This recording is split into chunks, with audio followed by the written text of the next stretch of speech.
7:42 a.m. Eastern Caribbean Sea. The warning tone on the USS Gerald R. Ford's radar console cuts through the cabin, sharp and completely out of place. 3 new surface contacts have just appeared, not approaching, not fading in. They materialized already in formation. Bridge to CIC, unknown surface returns, bearing 182, 14 miles. The room shifts instantly. Heads snap towards screens. Chairs scrape back. No one expected anything unusual here. The Ford is simply transiting toward a multinational exercise zone near Barbados, following a predictable route on a predictable... But these contacts are doing something no merchant ship ever does. Their speed mirrors the Ford's exactly. Their bearing is locked. Their spacing is tight. They're shadowing, and the timing could not be worse. For 2 days, Venezuela has pushed extra patrols into the area after a string of smuggling interdictions stirred political backlash in Caracas. Public statements, accusations of foreign interference, and a fresh wave of Bolivarian patrols hugging their maritime approaches. None of it targeted the U.S. Navy, but radar doesn't show motives-only movement, and this movement feels pointed. To the Ford's watch team, these new contacts fit too neatly into a pattern that started 48 hours earlier. 2 days ago, U.S. Coast Guard and Navy units broke up several smuggling runs in the Eastern Pacific. Routine work, nothing unusual. But the political reaction wasn't routine. Caracas accused foreign actors of meddling with its maritime economy, despite the incidents happening thousands of miles from Venezuelan waters. Within hours, Venezuela raised its naval readiness. Small patrol ships extended their patrol boxes. AIS gaps along their coast suddenly widened. State media celebrated new security patrols. None of it looked aggressive, but all of it suggested the same thing. A navy that felt watched, pressured, or misunderstood. And that is how miscalculations at sea begin. On board the Ford, the tactical action officer scrolls through the overnight intel summary. Several entries jump out. Offshore patrol vessels pushing farther east than usual. Maritime patrol aircraft flying odd. Looping tracks near Trinidad's corridor. Coastal radar buoys activating after months of silence. Nothing in the report threatens the Ford. Nothing demands a response. But every line points to a Venezuelan fleet on edge, more sensors, more patrols, more metal in the water. When a navy feels boxed in, even routine contacts stop looking routine. The Ford's captain murmurs it almost to himself. None of this was aimed at us. But the ocean doesn't care about politics. On radar, the 3 unknowns hold a perfect formation. No drift, no deviation, just waiting.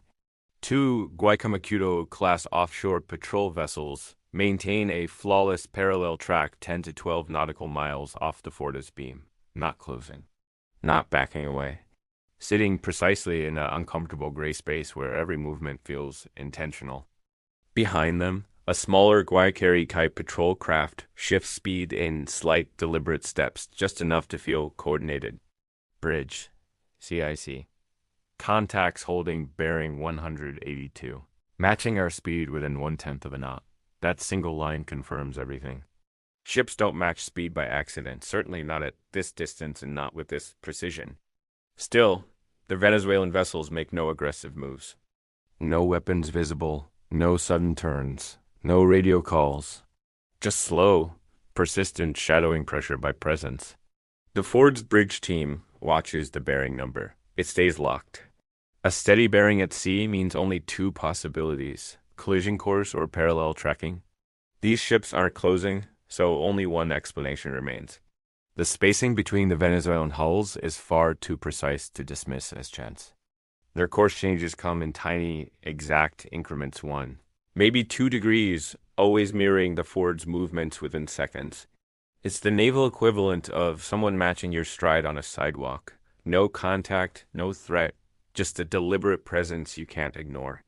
The DL logs it with clinical clarity. Pattern indicates intentional shadowing. No hostile posture. Recommend continued monitoring. The captain gives a quiet nod. Let's see how far they plan to take this. Out on the flight deck, Operations settle into a tense idle. No launches, no recoveries. Just sailors scanning the horizon, waiting for the next move in the standoff. Neither side officially acknowledges. And the Venezuelan ships keep pacing, every turn, every knot, every mile. At 8:11 a.m., a soft alert flashes across the Ford sensor suite. An altitude marker too low and too close to be normal. CIC the bridge? Low altitude UAV ping. Southern sector, range 5 miles. The bridge stills. Not out of fear, but because it changes the entire equation. The Ford's E-2D Hawkeye, orbiting farther east, tags the object first. Radar sweep lock classification. A small drone. Likely launched from a coastal unit or Venezuelan patrol site. Civilian-grade airframe with a military pattern flight route. Unidentified UAV. Altitude 180 feet. Heading northwest. Crossing the outer ring. It's not armed. Not descending. Not approaching the carrier directly. But it's in the wrong place at the worst moment. With 3 Venezuelan ships shadowing at sea level. Adding a drone overhead muddies the situation instantly. No one knows whether its operator understands how close it's drifting to a U.S. strike group. The DO radios the Hawkeye. Maintain track. No intercept. Eyes only. Inside the bridge, the tension rises half a notch. A drone this close could mean surveillance, confusion, or just somebody testing range limits. But to a carrier group already being matched by 3 foreign patrol ships, it reads as something layered surface shadowing below, airborne observation above. Not hostile, but undeniably intentional. The XO leans in. Whatever this is, they're building a picture, and with every mile, that picture sharpens. At 8:19 a.m., the pattern finally breaks, not with aggression, but with an error. The middle Venezuelan patrol ship makes a sudden, angular turn. Not a slow correction, a sharp cut across its previous heading. Bridge, CIC. Contact 2 altering course 20 degrees starboard toward our lane.